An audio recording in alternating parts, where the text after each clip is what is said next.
And welcome to Bags and Boards. Coming up on tonight's show, we run our own TV station with the networks from Gil, Hova, and formal Ferret Games. Plus news, new releases, games on Kickstarter, and more. What have we been playing? What games have we picked up lately? Find out tonight on Bags and Boards.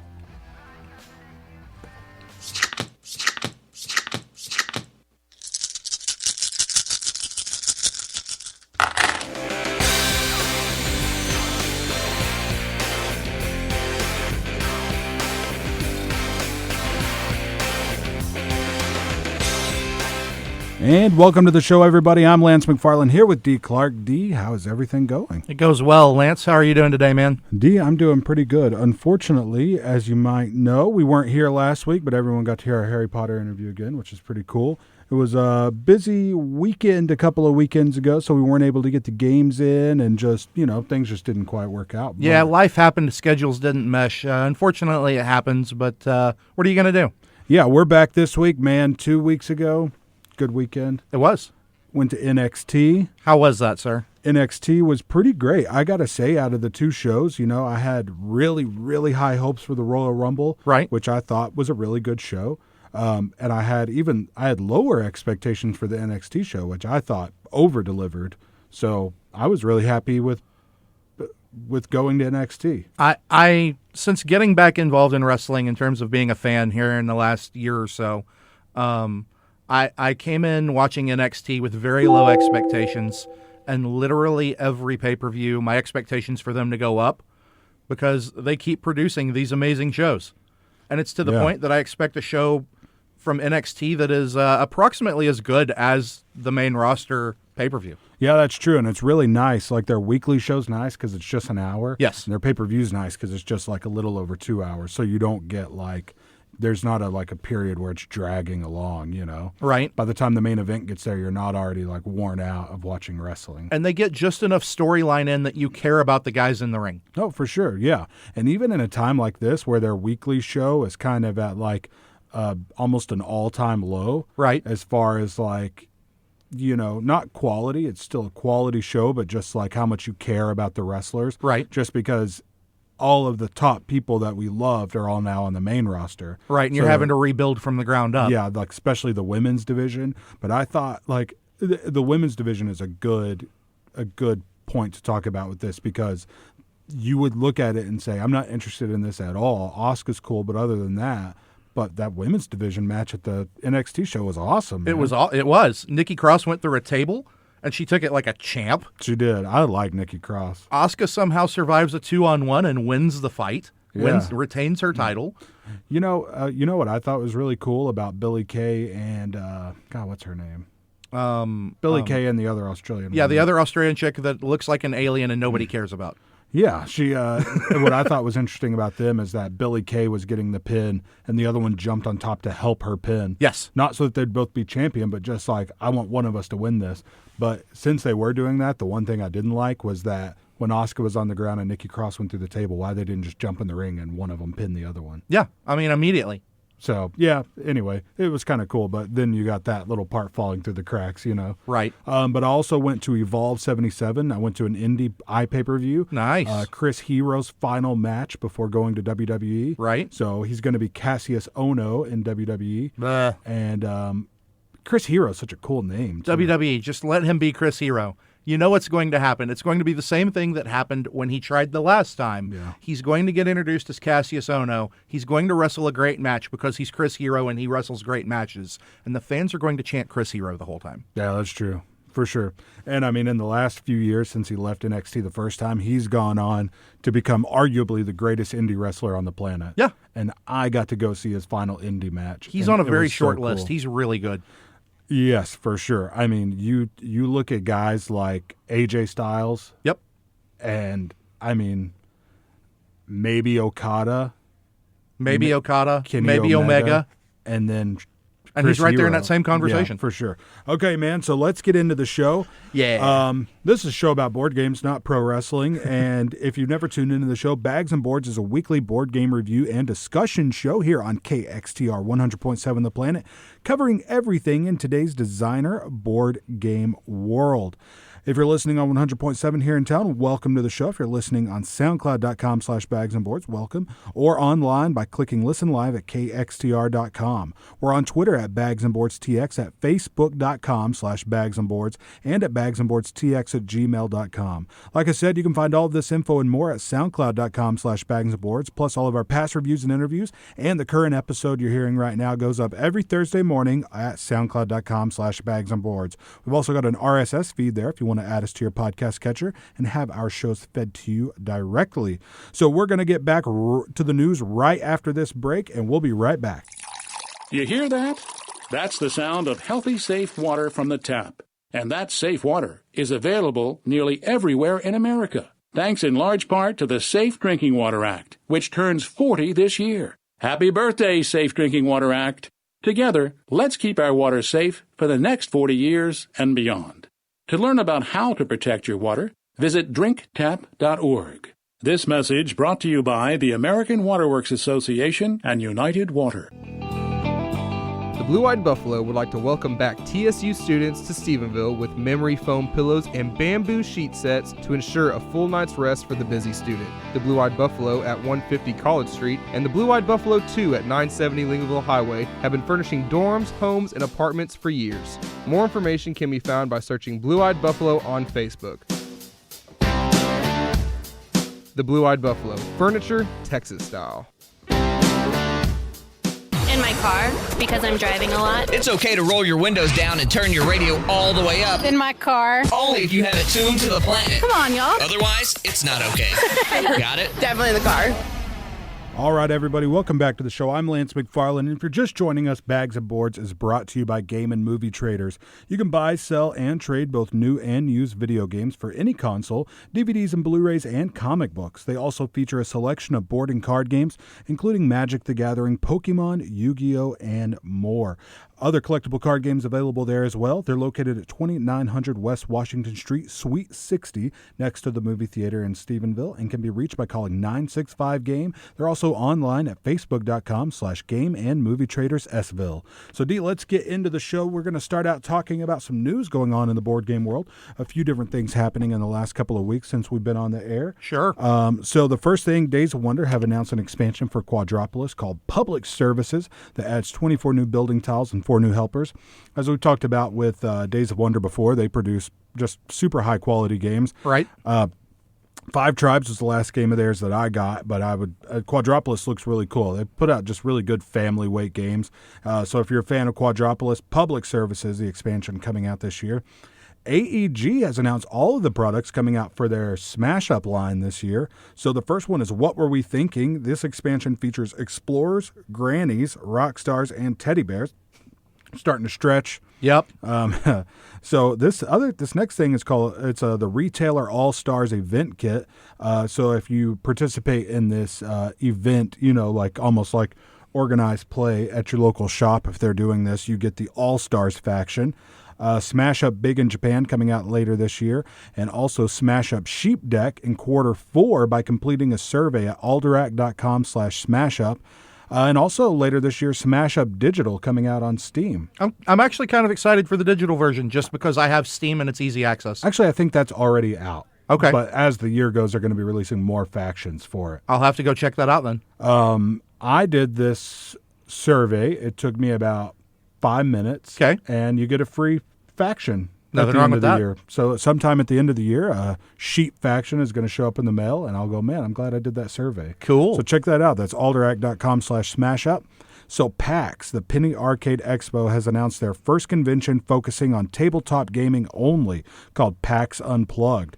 That takes place in Philadelphia on November 17th through the 19th, with tickets going on sale in the spring. Are we going? So, that'd be fun, right? Yeah. I've never been to a PAX. Have you? I went to a PAX South the first year In San Antonio? in San Antonio, and it was a madhouse. I had a great time. I saw a lot of celebrities, a lot of public figures.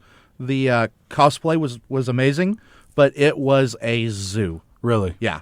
Yeah. So PAX South was actually the weekend I was in San Antonio. You just couldn't go to PAX. Yeah, I was doing wrestling things, but it was happening at the same time. Right. So it was probably I bet the WWE and PAX didn't know that each other were Oh, there's no playing way. that town. There's no way they could have known. Because there's got to be a bit of crossover between video game, board game, comic book fans, and Oh, absolutely. There's wrestling got to be. fans, right? Yeah. I mean, sitting right here in this room. I was going to say, I do all of these things. Yeah, me too.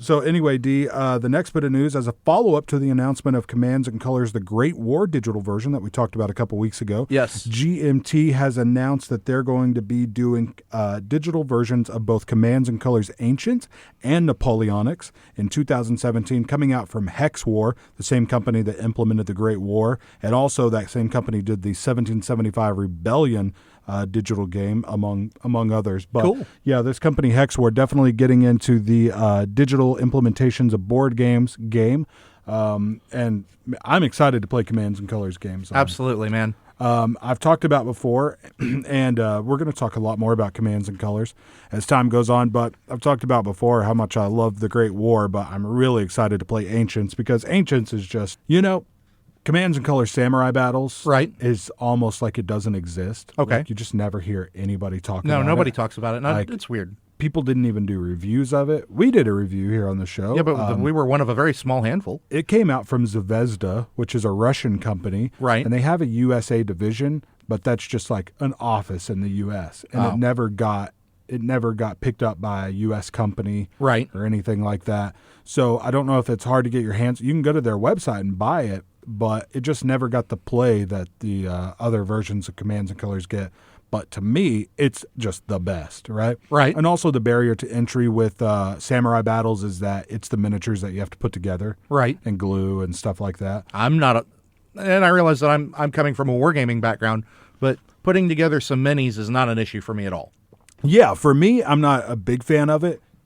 What happened with me was that I went over to Larrett's house and I just thought, okay, we're going to put some miniatures together. It'll be fun to hang out and put miniatures together. Sure. And then we did about a quarter of them. And when I came back the next day, he had finished them all because that's just how he works. That's how Lariat works. Yep. So he put together all of them. I've also got the expansion called Ninja Attack. Cool. And there's a bunch of the ways Zvezda does it. They release a lot of little packs too, which I don't have. But man, it's a fun game. It has this thing that none of the other Commands and Colors games have called Honor and Fortune. Okay. Great War has something similar, but it's where you can pay to use as long as you're giving an order to somebody who's in a line with other, like a continuous line with other units, you can pay to add dice. So you can in Commands and Colors, sometimes it's hard to get to roll very many dice. Right. And this one, I could roll 7 dice on a turn. So it can be really satisfying, but you can use that for other stuff so you don't end up rolling too many. Right. It's a great game.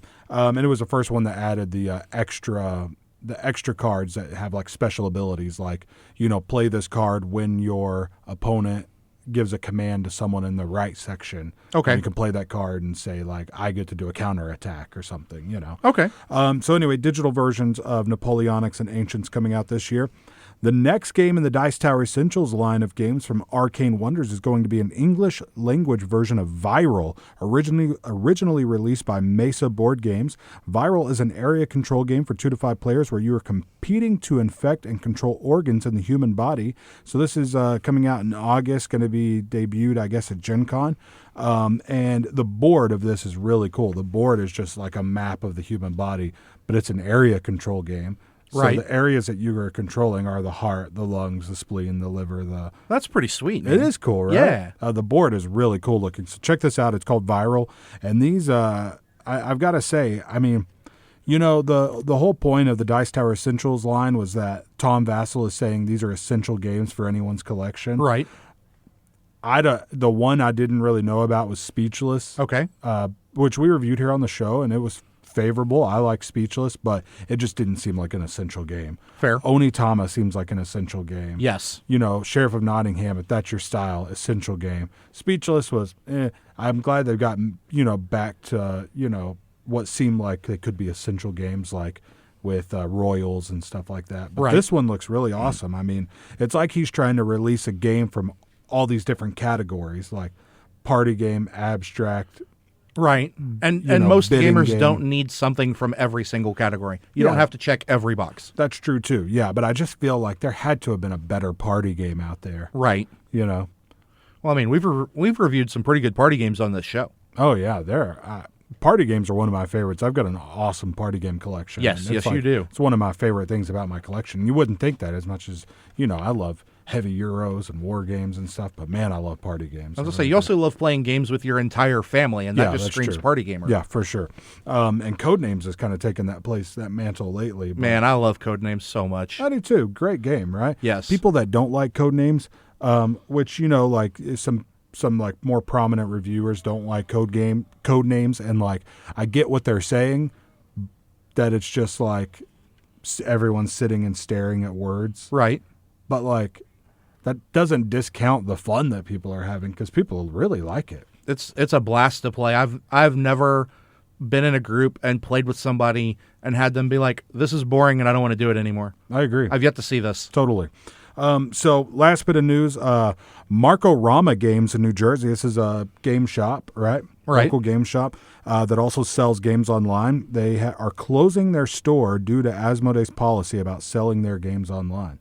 So I don't know a lot about the policy, but I believe they're not allowed to sell the games online, right? Yeah, I was going to say, I believe Asmodee sells their games through their website, and you're not supposed to do that. Yeah, I think the markup is just really big. I think Asmodee won't let you take like a discount off. Right. And I think there might be something about local game shops, and I don't know this at all. I mean, I remember the policy from like 2 years ago. Right. Or a year and a half, whatever it was, but don't take this as true, but I think it was something like if you are a local game shop, you can't sell them online. Right. Okay. Like something like that, right?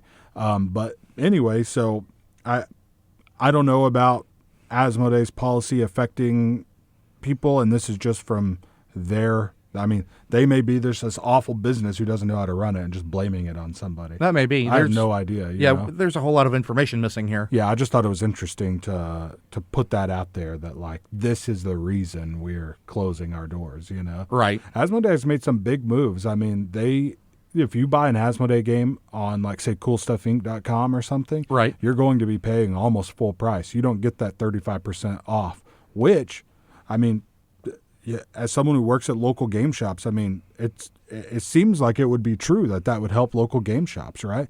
Because, one of my things that I say is like, it's hard to like buy a game at a local game shop if it's not meeting like an instant gratification for me, if I can go get it for like, $15 cheaper. Right. But if you don't have that, if more companies started to do this, then you go, this is the price of the game. I'm just going to go ahead and get it here, That's true to an extent. The other side to that is that by being able to sell it online, you reach a whole lot more people. Yeah. So I can see both sides of the coin there. Yeah, and especially if you're a local game shop who also sells online. Right. Yeah, I don't know. I just thought this was kind of interesting. I'm sure there'll be more about this, right? Yeah, surely that there will be more news about this coming out. All right, guys. So on Kickstarter right now, a couple of cool things. Heroes of Land, Air, and Sea has 16 days to go. $60. Okay, so at first, the lowest one that they had was $100. Right. Like when I got on Heroes of Land, Air, and Sea, I was looking at the side, and like the lowest price was $100. And I was like, what? I had no idea this was going to be such a big game. Right. I thought it was going to be a bigger than Tiny Epic game. It looks like it's a full-sized game. But there's a ton of miniatures. There was so much like, I guess, not backlash, but like people going, oh, I can't afford this. Like, right. This isn't what I expected, that they added a $60 version with standees. Yeah. Instead of, that doesn't bother me at all. Like, I would get the $60 version. But when you have, like, I mean, like Cool Mini or not, their games are around the $70, $80 range. And right. They have awesome miniatures yes, in their they do. games.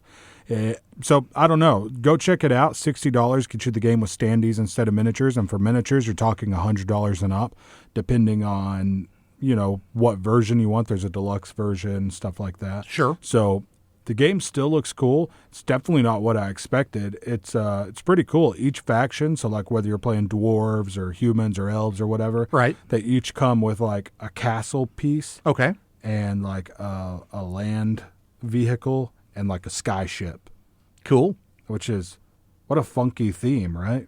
Well, I mean, it makes sense given the name of the game that you're going to have airships and tanks or some sort of vehicle for the ground. You just don't think of airships and fantasy together. It is a little steampunky. Yeah. But one of my favorite D&D settings is Eberron, and they have things like that, and it's purely run by magic. Really? How does the steamship yeah. work? Well, we captured an air elemental, and now he's our slave, and he pushes the air around so that we can fly this tub. That's really interesting, and also like the new Magic the Gathering set has a lot of airships, right? Yes, very much so. So anyway, that's on Kickstarter right now, 16 days to go. If you're a fan of Tramways from Alban VR, there's an expansion for Tramways coming out, Paris and New York expansion. The good thing about this Kickstarter is that you can also get the base game if you missed the original Kickstarter. This is another chance to get the base game. Sure. This is in the line with Small City and Clinic and what's the one you have? Town Center. So it's in that same line of games where they're all kind of set in the same town. We still need to play Town Center, by the way. And Clinic. Yes. Oh, man. And Tramways. Man, I would love to play all of Alban VR's games. We need to just sit down and have a giant review of the entire setting and games. That's a good idea. Kind of like playing all within this one city. Yep. So anyway, that's out there. You can get the base game or the expansions or a combo of both. 20 days left on that. So did you play any games this week besides the networks that we're talking about? Played the networks. Played a game of Empire Builder. That was a lot of fun. Got another 5-player game of Empire Builder. Okay. Our board looked crazy. For those of you who haven't played, it's a crayon rail game. Yeah. A lot of fun. Little bit of just filler party, or not party games, but filler time taker games. Played a little bit of Coup. Played a game of Gun Runners. Nothing else big or super impressive, but fun. So would you say that you guys more like just pull random games off of like the shelf of games and play them, rather than like people bringing in their new games that they bought and stuff? Usually somebody comes in and says, "I'm in a mood to play game X." And then, okay, we'll play that game. Yeah. And you find a group to play it. The Empire Builder game, for example, somebody sent me a message a day ahead of time and said, "Hey, Friday night, we're meeting at the shop and we're playing Empire Builder. Are you in?" And I said, "Sure, I'm in. Do I need to invite other people?" "Nope. Have 6 spots, have 7 invites going out already. Plus Steven will be there. We'll have players." That's crazy to me that you guys can get together a 5-player game of Empire Builder. Yeah. Like that, a game like that has gotten so popular. And locally. it took almost no work in terms of pulling teeth and scheduling and things like that. Yeah. It was literally just send out a text to a group of people. "Hey, do you want to do this thing at this time?" "Yes." Huh, very cool. Yeah. So anyway, I haven't played anything else except the networks, but I did get some cool games in the mail. Got a nice big package from R&R Games, which Awesome. I'm really excited about. The first thing in there is a game called Pickle Letter, which is like a word game. It's really interesting. It comes in it's like a plastic, it looks like a pickle jar. Yeah, it looks cool. And it's got letters in there. I'm not sure how the game plays, but it's also got like toy plastic versions of like dill pickles. Right. I have no idea how this game works, but I think if I remember from the videos I've seen of it, you literally just dump it out. Right. And whatever ones land face up, or you play face up, and whatever lands face down, you play face down. The pickles land where they may. And then I think you have to like match letters, and you keep trying to get matches of letters. And when you can't find a match, you grab a pickle, and then like other players have to prove you wrong that there was a match. Something like that. Okay. Right? Coin Quest, which is an auction game. Really simple, sort of like, you remember we played the game Mogul? Yes. I love these auction games that have just like 2 pages of rules, and like the depth is in the gameplay rather than in the rules. Yes. I love that, right? And it looks really good. Not the like best quality components. R&R sometimes can be all over the place with components. Yes, right? they can. Very much so. But it looks like a really fun game, and it's gotten solid reviews as well. But the 2 I'm most excited about are the 2 new Euro games from R&R Games. Toria and Ulm are both coming out, or both out from R&R Games. They look good. I brought Toria up and showed you the other day. Yes, you did. It's got It some looks cool cool. pieces, right? It's got these little 4-sided tower pieces that go on the 4 corners of the board. And I think based on the direction you're looking at it, whatever actions you can see on it are the actions you can do, and then you turn it at the end of your turn or at a certain time, and then your actions you can do change. You say little, but they're actually like probably a good 2.5 inches square. Yeah, they're big. And they're 7 or 8 inches tall. I mean, Yeah, they're they're not pretty big, yeah. They're not small towers here. And then there's your player boards you put together like those. It's a cool looking game. It If is. nothing It else, looks it's cool cool. looking. And Ulm has gotten really good reviews too. It's got this really cool mechanic where you've got these squares with these little squares on the board with little squares with actions on them that you push around Right. to create certain lines or rows and columns of actions. Sure. And then I think that's what you can do, whatever's in the column or row that you're going on. Okay. So both Euro games with really interesting mechanisms going on. So I'm excited to give those a shot. Those are the only games I got in. Do you pick up any games this week? I picked up nothing, unfortunately. All right, man. So new board games coming out. If you're into Just Desserts, which is a fun little card game I like, there's an expansion out called Better with Bacon from Looney Labs. Santorini. This is one of the hottest games out there right now from Roxley Games. Yeah. I want me and you to give this a shot on Tabletopia. This is on Tabletopia. Yes, it is. So This needs to happen. we don't have a copy, but we can play it on Tabletopia Sure. and see what it's like.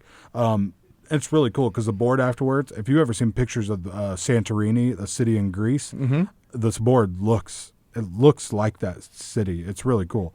As Indonesia, the reprint from Indonesia from Splatterspellen is out. It's $95, pretty steep price. But this was a game that like no one's ever going to be able to get a copy of this for less than $250. Yeah, I was gonna say it's cheap comparatively. 100%. Healthy Heart Hospital from Victory Point Games is out. It's a cooperative game of treating and curing patients. Rado talks about this, but like it seems like all the like medical games are all competitive that have come out, and this one's cooperative because it seems like like clinic and stuff Right. like that. Seems like cooperative would make more sense in a medical field setting. I this- play nurse, you play doctor. This may be me. I may be in the minority, but when you say medical game, the first thing that pops into my head is Pandemic. That popped into my head too, but I don't think But you're right. It is in the minority in terms of co-ops in that general genre. Yeah, for sure. Spyfall 2 is out from Cryptozoic Entertainment. I think it's pretty much just Spyfall. They just are re-releasing a new version with new cards and locations. Spyfall looks like a cool game. I haven't played it, but let's see. This Wednesday, a couple of cool games coming out. Well, if you're listening to this, it's today. These games came out. Yeah, they'll be out today. And or if you're listening on Saturday, they came out on Wednesday. Pyramid Poker from R&R Games is coming out, and Numenera Into the Outside. This is a new book for the Numenera role-playing game, so you're exploring pocket dimensions and parallel universes. Numenera, really cool RPG. If you haven't heard of it, go check it out. It's by Monty Cook, one of the original writers for D&D, for like kind of 3.5 and he was around that era. Yeah, he was a contributor. Like he helped Gygax, from what I understand, with second edition a little bit, and then got hired on and was one of the huge forces behind 3.0. Yeah. And he's been a giant of that genre ever since. Which, if you talk to most people who play D&D or have played it regularly for many, many years, which, I mean, I've played D&D on and off for 15 to 20 years now. Right. And 3.5 is what they're going to say. If you say, what's your favorite D&D? They're probably going to say 3.5, Yeah. almost always. I mean, 5th edition is... It's okay. It's fun. Yeah, and it's not like... It doesn't get the, like, disdain that 4 does. Man, but, 4th like, edition cost them so many people. Yeah, totally. Especially when Pathfinder was like, hey, let's do a new game that's sort of like 3.5. Pathfinder came about because Wizards of the Coast fired all the people who were working on 3.5. They were like, we're not doing 3.5 anymore, so none of you have a job. Get out. Yeah. And all of those people were like, fine, we'll make our own casino with blackjack. And, they did it, man. And then they did, and they made a bunch of money. They did, for sure. Absolutely. So that's coming out. Also on Friday or yesterday, Kingsport Festival, the card game from Passport Game Studios coming out. Got solid reviews. Sometime this month, Quartermaster General Victory or Death, the Peloponnesian War from Grickling Games. Quartermaster General is a really interesting game. You've played this once. I have. Twice. I've played a couple of games. My copy is up there. It's a really funky game. It's a war game where instead of battling We're worried. There's a little bit of fighting, not much. We're worried more about supply lines and supply routes and stuff like that. It's an area control game where you only have so many pieces. Yeah. You literally can only control so much area. Yeah. And so it turns almost not into an area control game, but an area denial game. Yeah, that's true. And it's it didn't really hit well for me, but I played 2 players, and I think this game definitely needs all 6. The base to be Quartermaster its General, best. I've played it once with 2 people and once with 3 people, and the 3-player game was way better than the 2-person Yeah, game. I could see that for sure. So I think you're right. I think it needs 4 or 5 people to be decent. Because if you're just playing 2 players, each player is playing 3 decks, essentially. Exactly. You take 3 turns. It's very strange. But, so yeah, this one is about the Peloponnesian War, so they're starting to release other versions, which this is definitely giving me the Commands and Colors feel. Like a little bit. They're going to release this game, but based on other wars as well. Right. Also in February, Capital Lux Capital Lux and Avenue from Aporta Games, both coming out. Both solid reviews. Capital Lux got a lot of big reviews, so yeah, there it is. So Dee, we're going to take a quick break, and when we come back, we're going to be going over the rules and overview of the networks from Gil Hova and Formal Ferret Games. But before we go, I wanted to tell everybody Game and Movie Traders, located at 2900 West Washington Street, right next door to the movie theater, carries a selection of board and card games, including Magic the Gathering, Pokemon, Yu-Gi-Oh, and more. They also host groups and tournaments for all of these games, plus Dungeons & Dragons, Warhammer, and more. For more information, they can be reached at 965-GAME or at facebook.com/Game and Movie Traders Sville. Dee, we're going to take a quick break, and we'll be right back. Hey, this is your DJ Kashino. Join me every Saturday night at 10 p.m. for Future Sound, my weekly mix show featuring the freshest trap, bass, and EDM from across the globe. Right here on 100.7 FM The Planet, Stephenville's rock and rap alternative.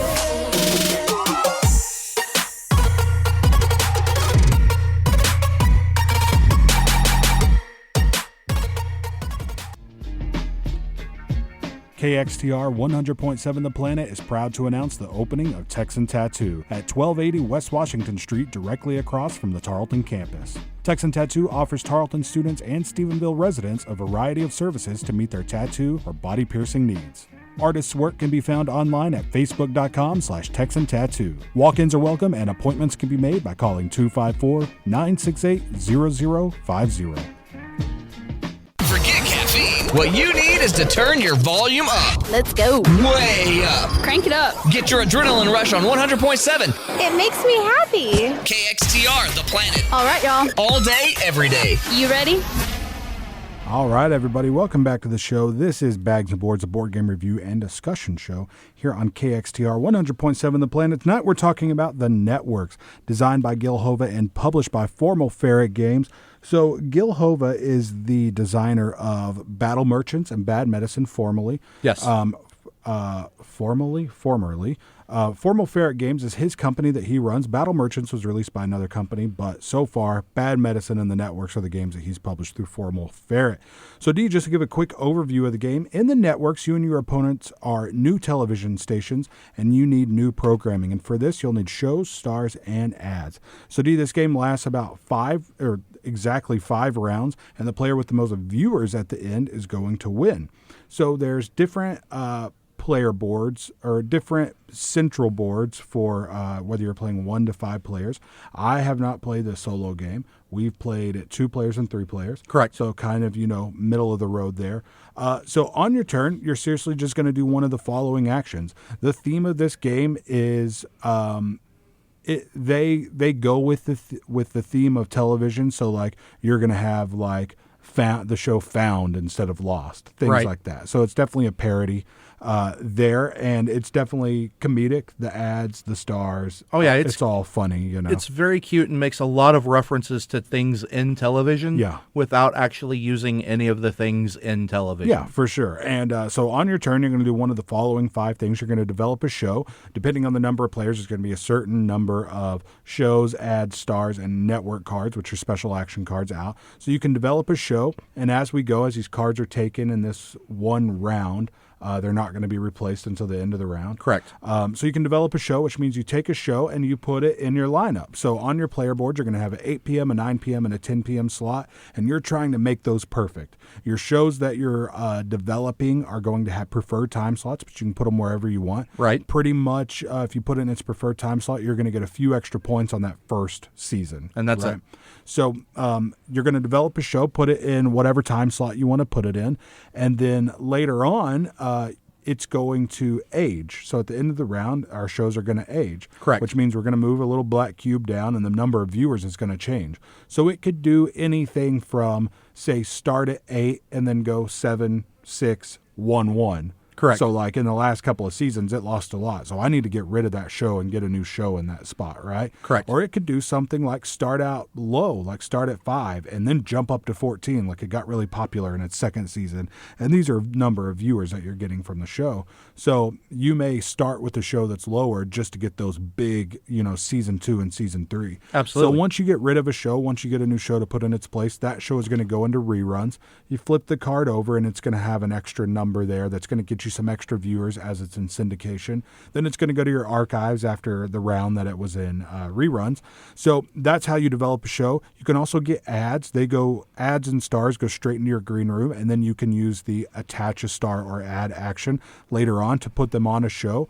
Shows are going to have requirements. They're going to say this show has to have a star or an ad or both, or it has to have a star and it can have an ad, different things like that. So you're going to attach them. Ads are going to give you a boost of money right off the bat, right when you take them, and then they're going to give you money at the end of each season.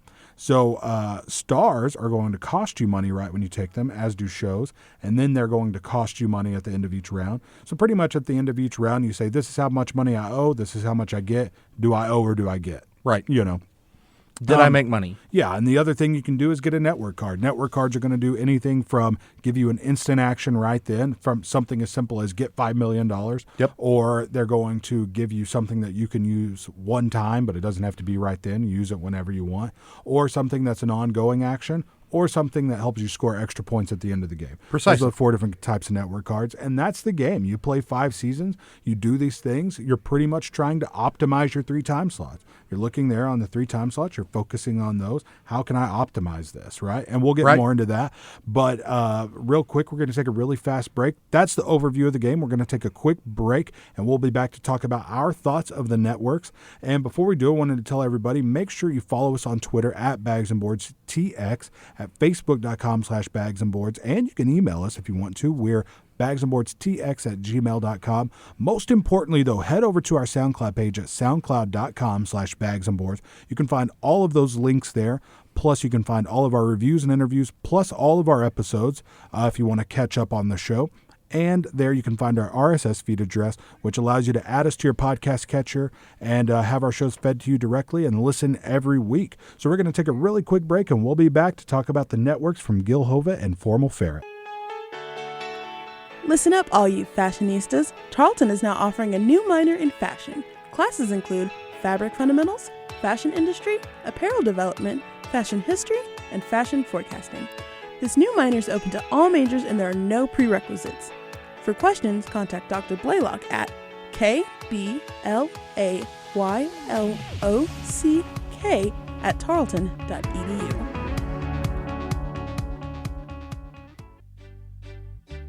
KXTR 100.7 is brought to you by Philip Vasquez at tsulawyer.com. Philip offers TSU students and Stephenville residents law services for DUIs, drug offenses, and other legal matters. Philip can be reached at 254-796-2270, but all information can be found at tsulawyer.com. Philip, tsulawyer.com is dedicated to supporting Tarleton Student Radio. Rock on with 100.7 KXTR The Planet, live from Tarleton State University.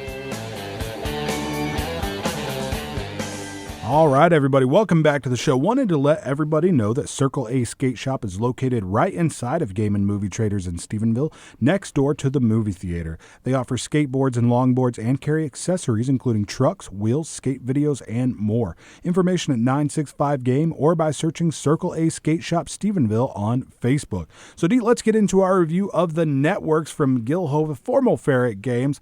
So, Dee, first off, I think the big thing, right, is theme, right? Sure. We talked a lot about theme last week with Harry Potter. Absolutely. So the theme in this game, to me, is really funny. I mean, that's one of the best things about the game to me is that it's funny. I mean, there were genuine laugh-out-loud cards. I think cute is a really good word to describe it. Yeah.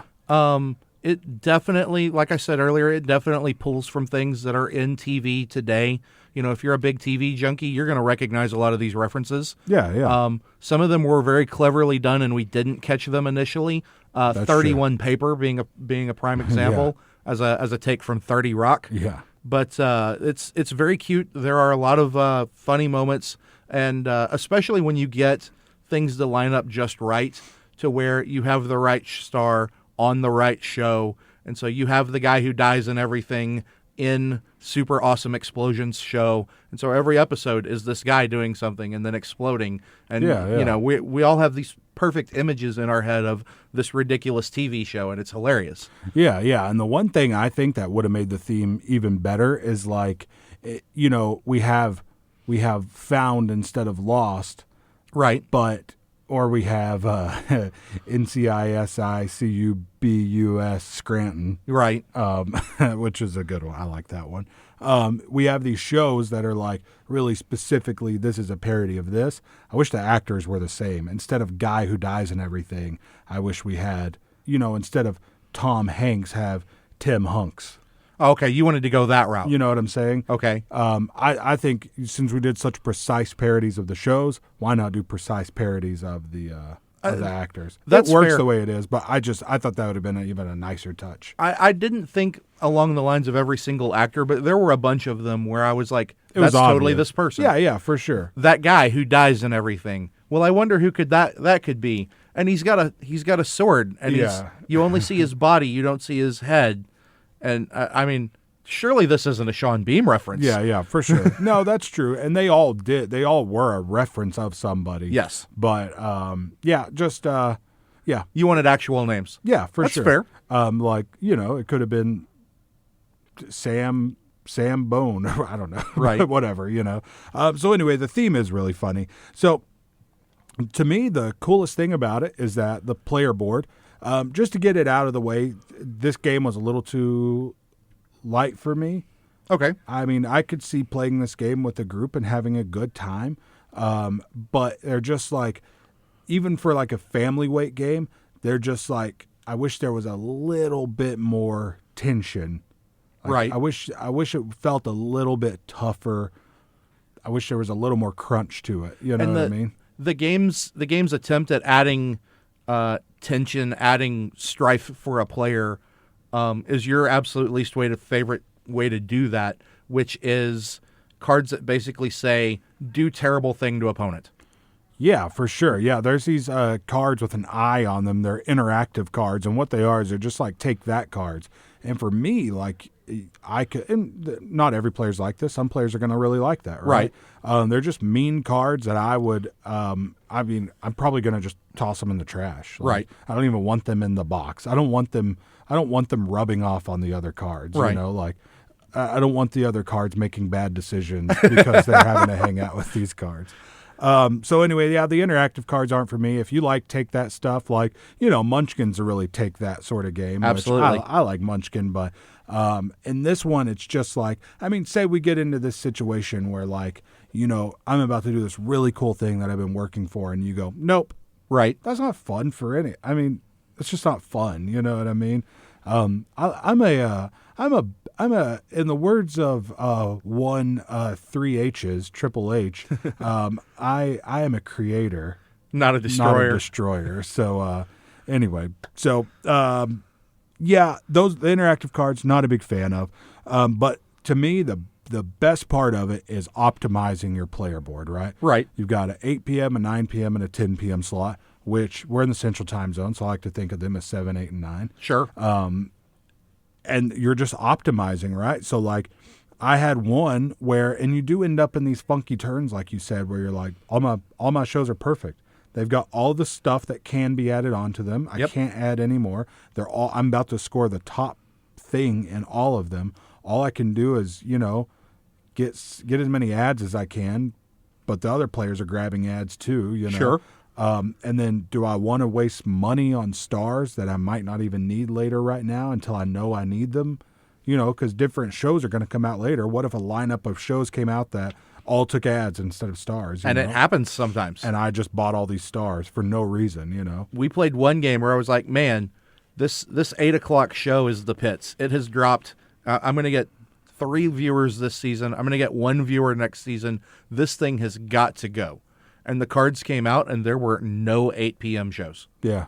And I was like, well, I guess I'm just going to take the hit and, get something else and not optimize it. Yeah. But, I mean, that situation where the right cards that you need not coming up is a very realistic possibility. Yeah, for sure. It's small, but it's very real. And I really tried hard to find like the places where I could find some depth in this game, and it's a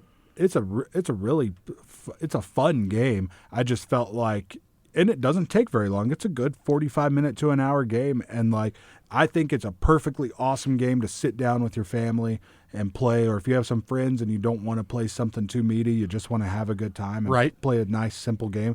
This is an awesome one to play because it's definitely got Euro mechanisms. And it's a cool theme.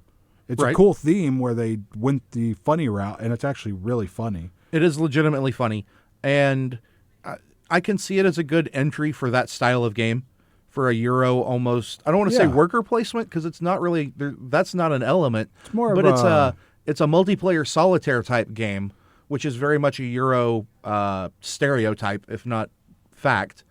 So for somebody who's getting into gaming and you say, well, would you like to play a Euro game? And they say, well, what is a Euro game? It's a great thing to bust out to show as an example. This is an intro into that world. Yeah. But if you don't have a need for that specific thing, it's really light. Yeah, that's true. And you can play Catan or you can play Carcassonne, but like this has got a cool theme. It does. You know what I mean? So there is that, right? But seriously, the optimization there is like the one place where I started in the last game to find like, okay, like I thought I had this at the top place it could be. I got rid of a show that was at its height of viewers because the season 4 and 5 cards had come out. And like, if I switch this show out with this one, I'm going to score 2 more viewers.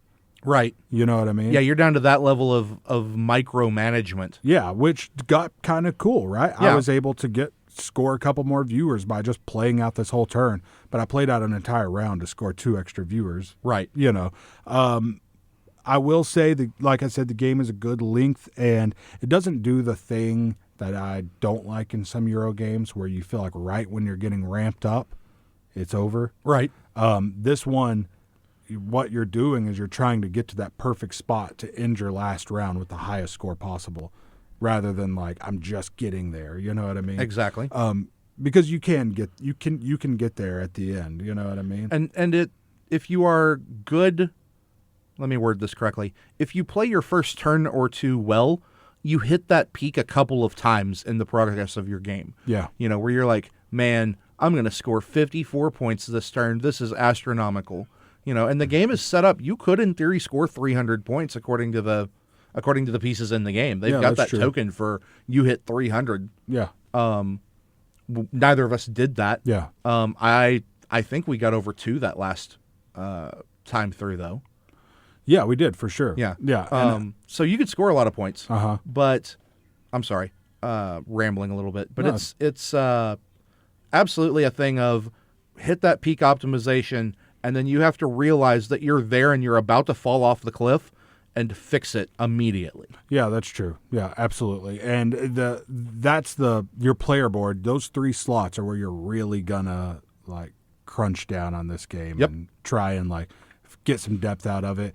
They've got this thing called drop in budget where you have to make this decision like, am I just doing actions now just to do actions? And if I drop in budget quicker than anyone else, not only am I going to go first next turn, but I'm going to get more money and or extra viewers as this bonus out of it, And we played the 2-player game. There's like a robot player, which every time we pass this certain symbol on the turn order track, we have to flip over a network card, which has symbols at the bottom, which mean we burn cards. So that added a little bit of depth in the 2-player game. It's kind of interesting. It did. It was pretty just cool. like having a third player sitting there, but still. But they were pulling things arbitrarily, and there were a couple of times for me, and I think for you as well, where you're like, all right, I'm going to do this, and next turn I'm going to get, well, I don't know what I'm going to do because we just had to burn that card. Crap. No, seriously, there was one turn where I had like 3 plans, and it took all 3 of my plans. Right. So, like, never make plans with the leftmost card of anything when you're playing a 2-player game. So, anyway, genre bonuses added depth. Yes, you can play with genre bonuses where once you hit 3 or 5 of a certain genre, in your lineup, your reruns, and your archives all together. And there's like sci-fi, sports, reality, action, all different kinds of genres. Right. Once you hit 3 and 5, you get an extra bonus, which is pretty cool. And that bonus can really help you out when you need it too, So that added a little bit of depth there. Like I said, network cards are pretty cool. I like the network cards a lot. That is where the variation in the depth for the game at least attempts to come from. Yeah. Because depending on what network cards come out, you can either concentrate on your shows and trying to get all of that right, which is a big component of the game. Yeah. That's where you score most of your points. But the network cards are, they are the icing. They are the cream. It is the stuff where, well, not in your games, but in theory, you can get the interactive cards so that you can stop your opponent from doing the super awesome things. You get the extra money to go get the extra stars that you may not need right now. You can develop shows for free, get extra ads. Just all the bonus freebie things are all done through the network cards. Yeah, for sure. And it adds this thing in the game where you're like, oh, that's a really good card. Yeah, I but I kind of really need this show. But well, if I get that, then I can get the show for free. But if I get that, then the show might not be there. So you definitely have some decisions to make there. Like the network cards add this like enticing little like short term. Honestly, if it weren't for the network cards, I think the game would be boring.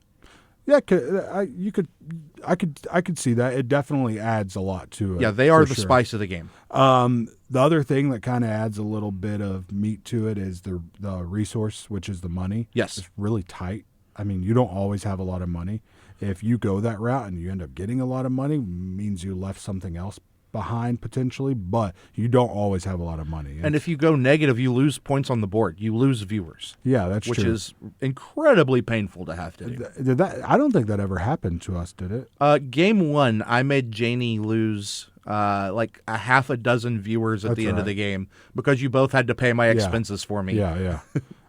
So you lose viewers. So. Yeah, and so she ended up losing a bunch of viewers. Yeah, and then at the end of the game, you're going to score viewers again, which your shows are going to age. So it's really cool to optimize your board to where on the last round, you're at the like second best total viewers on all your things, or at like, where it's not going to drop to 1, and then you score that, age your shows, and then score again the best on all of them. And I got lucky enough. I say lucky because I wasn't really planning on doing it. I just happened to set them up the right way the last time that we played to where they scored pretty good on the last round, and then when we did end of game, they all aged, and we scored them again.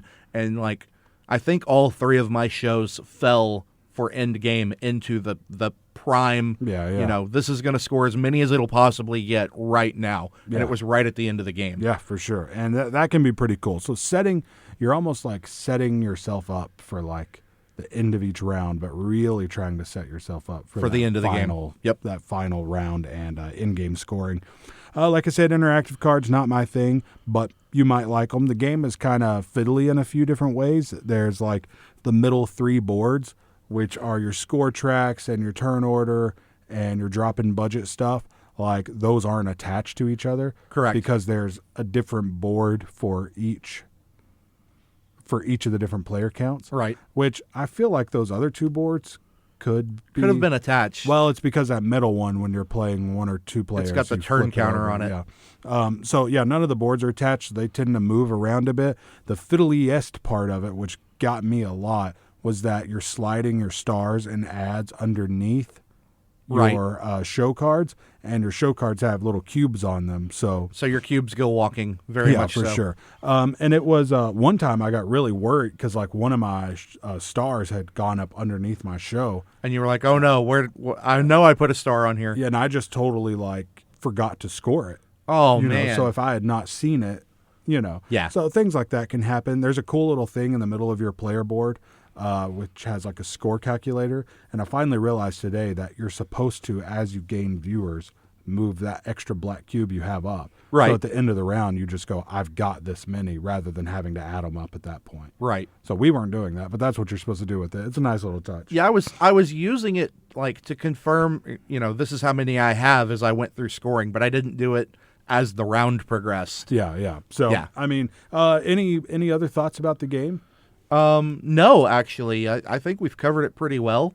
I don't really have any complaints or compliments about quality of game or anything like that. It was decently made, but it wasn't extravagant or over the top. The TV stations, and I feel like they had to do a little bit of research for this because I went looking myself. The TV stations that you run are all TV stations that are mentioned in famous movies. Oh, really? Yeah. All of them? That's awesome. Well, I say all of them. I looked at 3, and 3 of them matched, and I just assumed the other 3 did. That's cool, yeah. But yeah, for them to go and find things. Yeah, Gil Hova went like really far to like get the theme of it right. Yeah, the amount of research done for the theme was honestly pretty impressive. Yeah, Gil's a really cool guy. Not only have I interviewed him before, but I also played a board game with him at a convention one time. That's awesome. And he's just a really nice guy. I email back and forth with him sometimes. And I think his designs are getting better and better. I mean, Bad Medicine's a really cool game, and I really like this one. I'm excited to see what he comes out with next. Right. I like that he's off on his own, doing his own thing, and putting out a game with, like, quality components. And, like, it's a solid game. It's not my favorite game, but I could see pulling this out in certain situations. It's not a game I'm looking to get rid of. Right. You know what I mean? So anyway, I give this game a good solid B minus in my book. I mean, I like it. It could use a little bit more meat. Maybe if he puts out an expansion for it that adds a few other mechanisms going on, it could really sing at that point. But. Okay. I'm gonna vary from you there for a little bit. So you gave it a B minus, B, somewhere in that neighborhood. Yeah. I'm gonna go C minus. Okay. This game was very safe for a Euro game. Like, one of the big things to me for a Euro game is where should I be working and trying to figure out what the next move is. Yeah. At no point was I like, all right, this is not the best play. Yeah. There was very few. In fact, there were really no points where I was like, no, I don't know what I should be doing here. I'm going to have to gamble and try this route. Yeah, it can be kind of obvious sometimes. It was really obvious. It was really straightforward. And if you're looking for that, if you're exposing new people to games, if you're looking for a like light game with a cool theme and you like that TV theme, check it out. Then check it out. Yeah. For me, as somebody who's looking at these games as either A, something to play with other people, or B, something to add to my collection, it doesn't really fit either of those niches for me. Yeah, for sure. So I've got to cut it. So that's it. So the networks from Gil Hova and Formal Ferret Games. Just real quick, Bags and Boards is brought to you by Game and Movie Traders, located at 2900 West Washington Street, next door to the movie theater. Game and Movie Traders does buy, sell, and trade for both used and new video games. They offer both new and classic video games for all systems, including PS4, Xbox One, as well as Nintendo, Sega Genesis, and all consoles in between. Information at 965game or at facebook.com/Game and Movie Traders Sville.